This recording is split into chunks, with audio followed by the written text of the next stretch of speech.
Halo Bunda, selamat datang di channelnya si Bocil Afkar.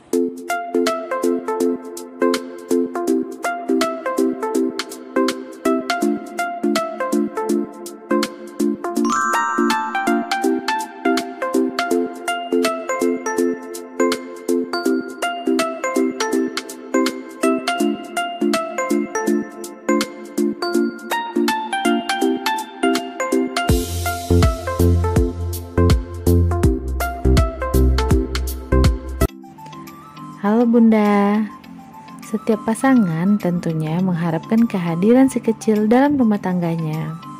Hampir setiap dari pasangan, tak jarang sebagian di antara mereka menginginkan untuk mendapatkan bayi kembar. Nah, sesuai dari pernyataan di atas, kali ini kita akan bahas tentang hamil kembar.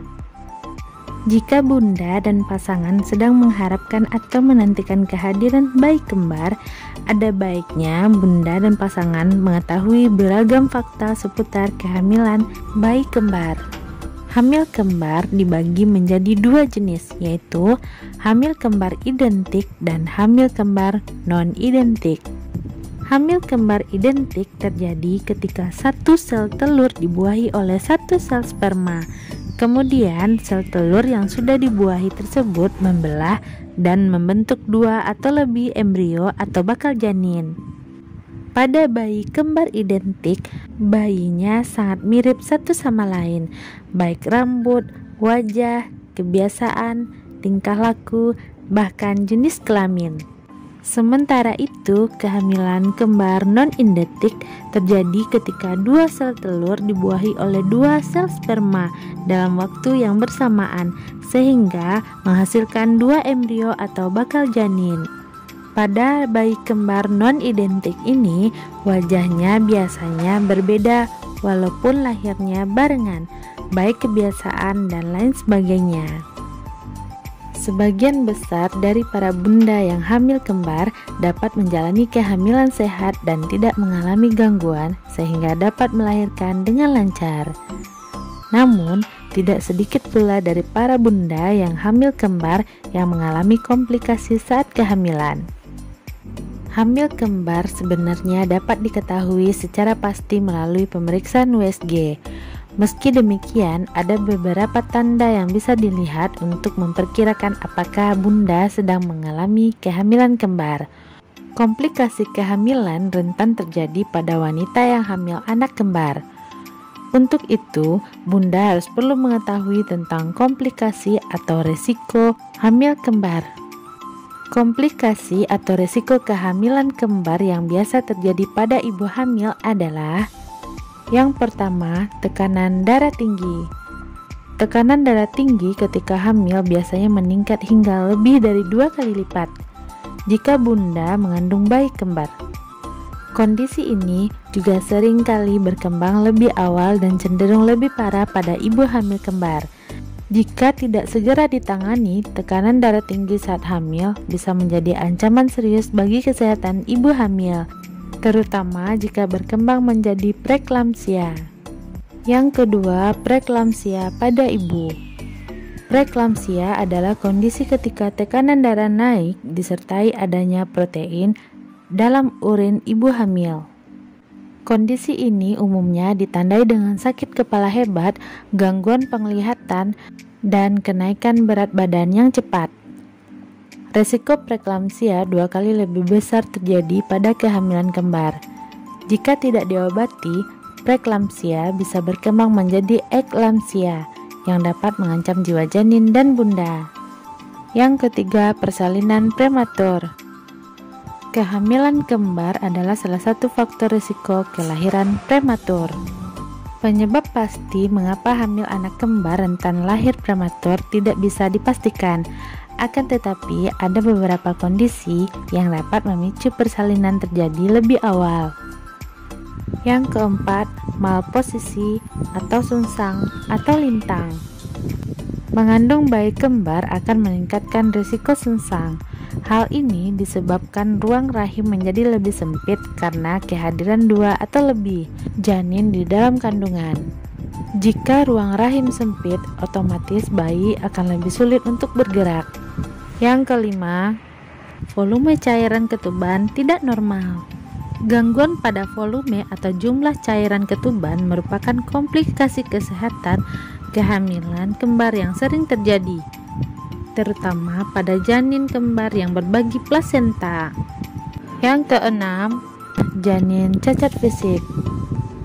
Penyakit bawaan lahir sering terjadi pada bayi yang terlahir prematur, termasuk bayi kembar yang lahir lebih cepat dari waktu perkiraan lahirnya.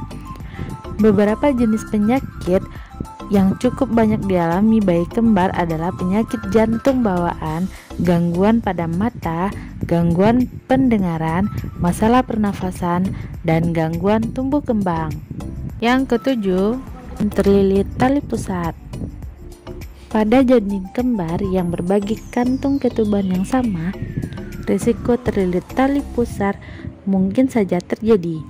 Jika kondisi ini terjadi, janin mungkin perlu sering dipantau ketika kandungan berada di trimester ketiga.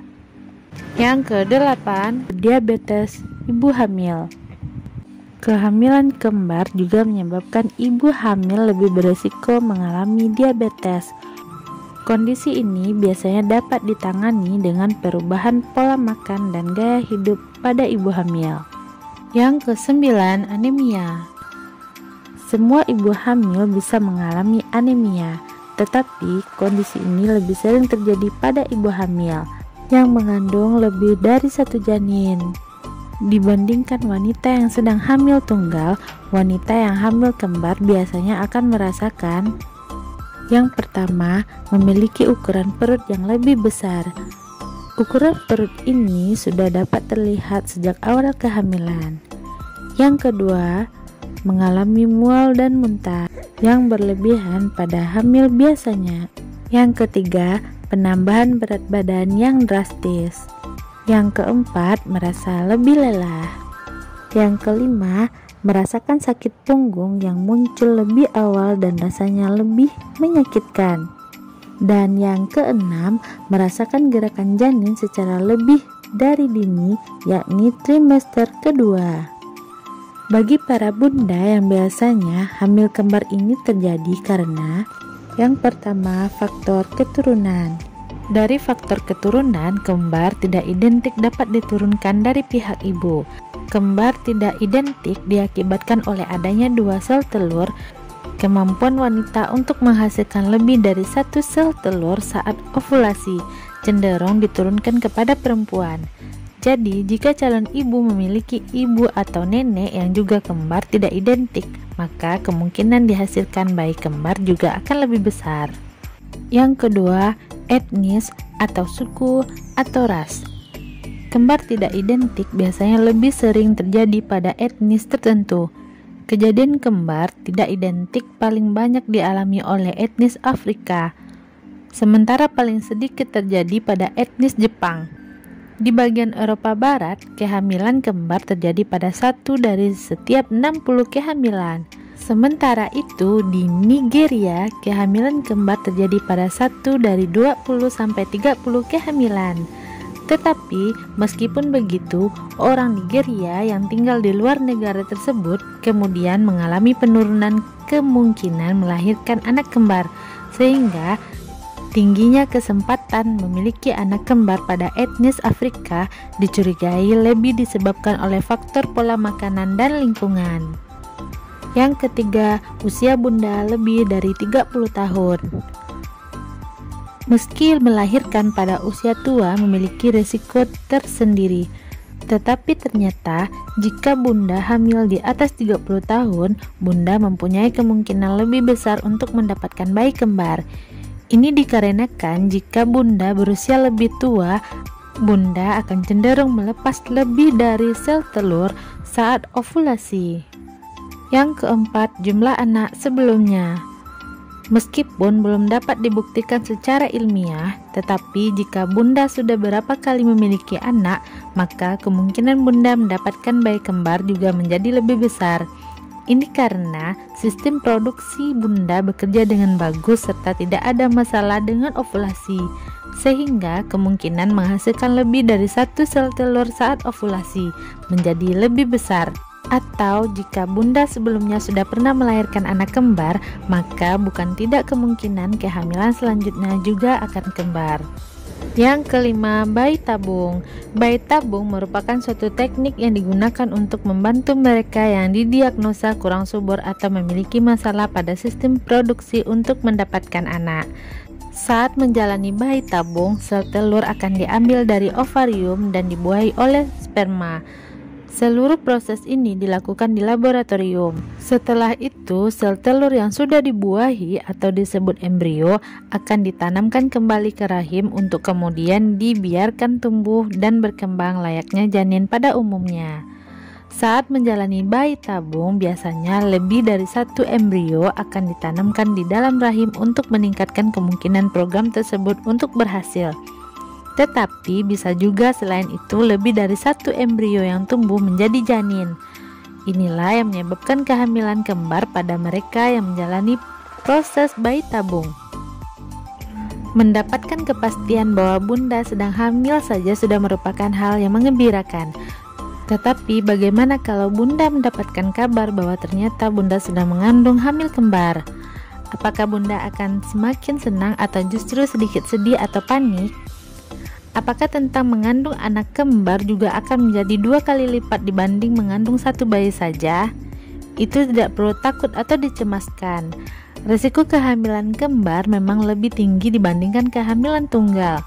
Tetapi dengan perhatian dan pengetahuan yang cukup, bunda bisa menjalani kehamilan dan proses persalinan dengan lancar. Nah, itulah info dari si bocil nafkah. Semoga bermanfaat ya bun. Sampai ketemu di video berikutnya. Dadah.